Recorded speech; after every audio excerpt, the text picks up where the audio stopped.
guys, Mike Smith here, owner of GMH Get More Hair, safe, affordable hair transplants for everyone. Thanks for tuning in, and we love it when you watch our videos. I would ask very kindly if you could like, share and subscribe. I know it's a big thing, but even if you just like this video, give us a thumbs up, it's going to go a really long way. Well, in this video we want to talk about research. I've done my research, and it's the one thing that guys say to me consistently time after time after time is I've done my research. And bearing in mind we get an unbelievable amount of inquiries per day, so that's a lot of research going on. So when guys say they've done their research and they come to me and they ask me questions, I question the research they've done, because a lot of guys really haven't done their research. What they've done is they've kind of brought in, unbeknownst, the very clever marketing. And of course this video today is a marketing video for GMH, for Cosmetica. We make no bones about it, but you're being marketed in secret. So the first thing that guys do is they go on to Facebook or social media and they join one of these groups. Well, I've got something to tell you guys, these groups are sponsored, the majority of them. And if they're not sponsored, there's guys on there from clinics that are sponsored or are getting commission from clinics. Now, they don't want you to know, of course, that they're getting commission. Why would they? It looks bad on them, right? So they'll keep it nice and secret. And I'm very passionate about it. I'm passionate about it. And it's, you know, just read between the lines is all I'm saying. I'm not going to try and, you know, poo-poo on anybody, but just read between the lines with the Facebook groups. YouTube channels. Okay, so I've got a YouTube channel. I was watching another YouTube channel today from a young guy who's had a hair transplant. He's got X amount of 1,000 followers now, and, you know, he's dishing out information like it's, you know, dinner time at school. And really ask yourself a question. What does this guy know about hair transplants? I was watching his video, and his hair line and the way that they'd placed the grafts and the way that he'd had the hair transplant was a very not great hair transplant. I'm going to be honest. He's got more hair. That's, you know, come on, everyone wants to get more hair, right? But it's the way the hair's put in. It's the graft placement. It's the natural look of the hairline and how it works. And this guy was sitting there with a really moody hairline. And so what I want to say to you is, look at the guys, really study their hairline, pause the video and have a little look at their work. Because if they're giving you information and they've had, you know, not great surgery, really, how great is their information? And the other thing that I say is, and again, I say this with the ultimate respects, just because a guy's had a hair transplant doesn't make him an expert, okay? It doesn't make him an expert. They get a hair transplant, they do a video, the video goes slightly viral, now they have a following, now they're dishing out information like, again, it's dinner time at school. And so you really have to question what these guys actually do and actually don't know, and can they qualify what they are saying, because there's a lot of rubbish spoke about, especially on the internet. Okay, and finally, my biggest thing that really gets my goat when guys do the research is fake reviews. Fake reviews, or reviews of guys that have got bent out of shape over some crazy madness, or perhaps another clinic, or an expert, or a mentor, or you know, an educator of hair transplants has got hold of them and spoke in their ear. So you have to be careful, because some reviews will be bad, some reviews will be super duper good, and in general I think you can read between the lines if you're a smart person. If you're a smart guy, really read the reviews and really see, you know, what it's all about. But understand that reviews are reviews, and, you know, there's companies that come off of review sites because the reviews they get through are fake or unqualified, and it's hard, you know, it's a really hard thing. But reviews is another video. So here are my five top tips for doing your research when you want to have a hair transplant. Tip number 1, the history of the hair transplant clinic. Okay, I say to guys, when you're doing your research, really look at the hair transplant clinic. How long have they been in business? How long has the surgeon been working there? Do they have a surgeon? Have you looked up this surgeon? Is he a senior nurse, a senior technician that is saying he's a surgeon? Is it a technician only clinic? So really look at the history of the clinic. How long have they been around? Clinics can very easily get reviews as quick as you like. There's one clinic out in Turkey that overnight almost got 7 million Instagram followers. Come on. And tons and tons and tons of reviews. But guys are still going there in a horde because all they see is 7.8 million followers and tons of great reviews. Well, when a guy's had surgery, he comes out of surgery, and bearing in mind, you're still going to be a bit woozy from the drugs. If the clinic or the patient manager has been very nice to you and very courteous, may encourage you, hey, how about leaving us a great review? So you see these videos on the internet with the guys with the headband on and the silly look on their face. They're all happy, they're all jizzed up because they've had their hair transplant. And yeah, I've been here, I'm so happy with my results and blah, blah, blah. They've got no results. They've got an imprint of a hairline that really you're not going to be able to judge, because understand this as well, the more perfect the hairline, okay, in my opinion, the kind of more fake it's going to look. So understand that a hairline, when it's imprinted on your head immediately after surgery, is not what it's going to look like. Understand that. Scalp micropigmentation, a head tattoo, is a different thing. But once hair starts to grow out of that hairline, the fake, the really naff ones become very, very, very evident. So again, my top tip is check out the clinic. Make sure you do your research on the history of the clinic, how long they've been in business, do they have 12-month results, and really look at their results. Tip number 2, the clinic's methods. What does that mean?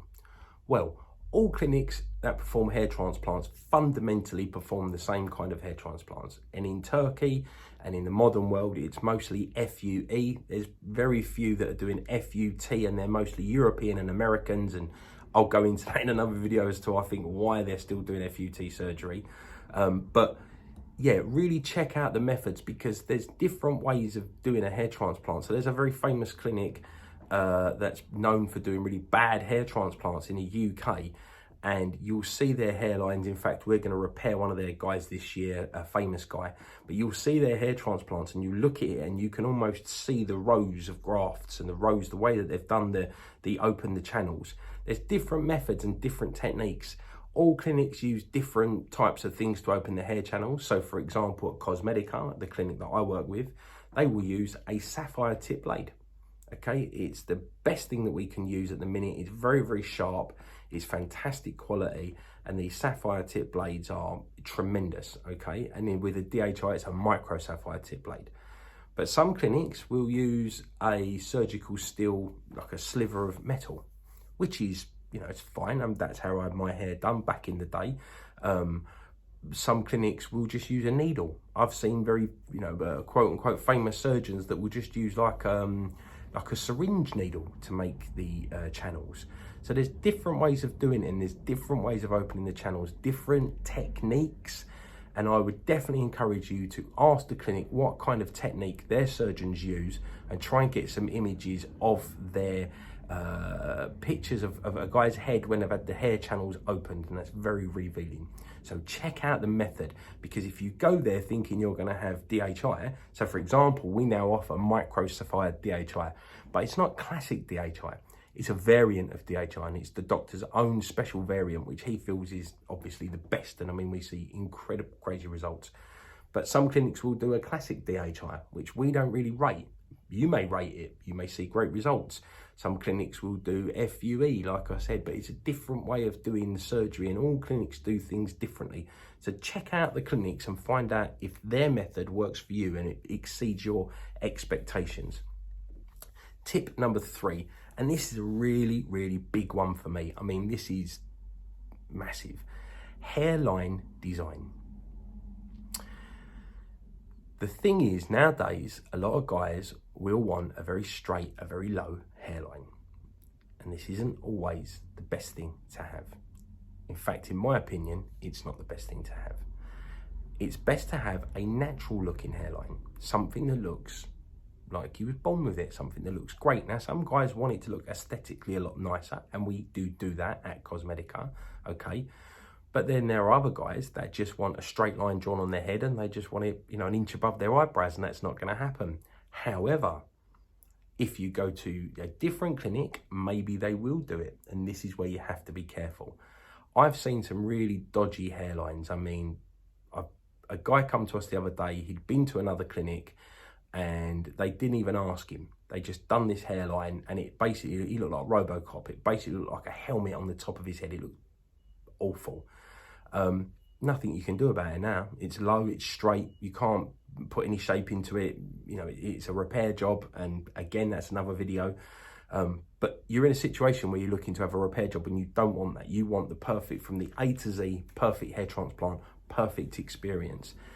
You will see other hairlines. So for example, this YouTuber that I see today, his hairline, it was very, they try and make it look, you know, kind of like this to give it that natural look.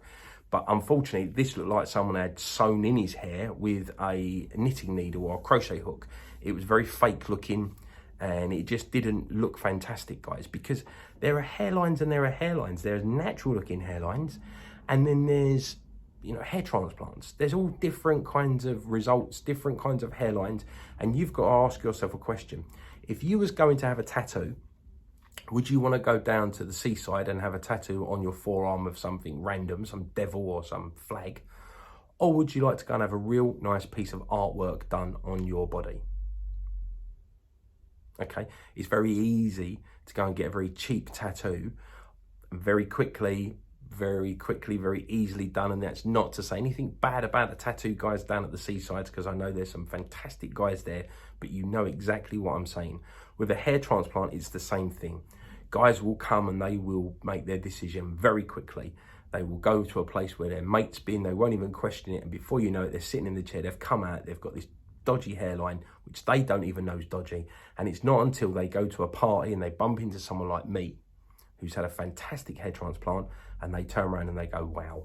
And then it shows up how bad theirs looks. I'm gonna say this to you once, guys. You get one crack at the whip at this, and make sure that you really do your research. So hairline design for me is a really big one. When you go to the clinic, make sure you go there with a really good understanding of what you want the hairline to be like. Perhaps take a picture of you when you was younger, perhaps take a picture of your family members or a pop star or someone that you like, and then try and get a hairline design that's gonna fit your face and that's gonna make you happy in terms of your final result. Because at the end of the day, guys, you need to be happy, and you wanna have this fantastic surgery done, get rid of the baldness, start looking great, living your best life again, and it all starts with that hairline and doing your research. Okay. Tip number 4. It's a hard one, this one, guys. I want to say, get a feel for the clinic, get a feel for the company. So when you ring up my company, we will be professional. We will ask for your pictures. We will get your assessment back to you in a timely manner. And then we will send you a message, or we will give you a quick call and ask if you would like a phone call with myself, the lead consultant. Okay, when you get on the phone to me, I will, you know, try and alleviate any anxieties that you've got about having a hair transplant, and, you know, will my head fall off, etc., etc. But then more importantly, I'll answer your questions and I'll manage your results. There is no point where we try and be salesy. There's no point where we say, well, if you book today, we're doing a special, and if you do this, and if you just give me your deposit and blah, blah, blah. Get a feel for the clinic. How aggressive are they with their sales? How badly do they want your deposit? Okay, I'm happy to say that a lot of clinics are now taking their lead from us, and they're becoming less salesy. Okay, less salesy, because in my opinion, there's a reason why we don't pay commission to guys. It's because we don't want anyone strong-armed into having a hair transplant. Okay, because it's not right for everybody. We get guys come to us that just can't have the great results, and we just have to give them that bad news. And as heartbreaking as that is, for me personally, I mean, it really breaks my heart, especially when a guy comes to us with high expectations and you kind of saying, well, you're not going to get the bell of the ball, sadly, but you can have this bonus price.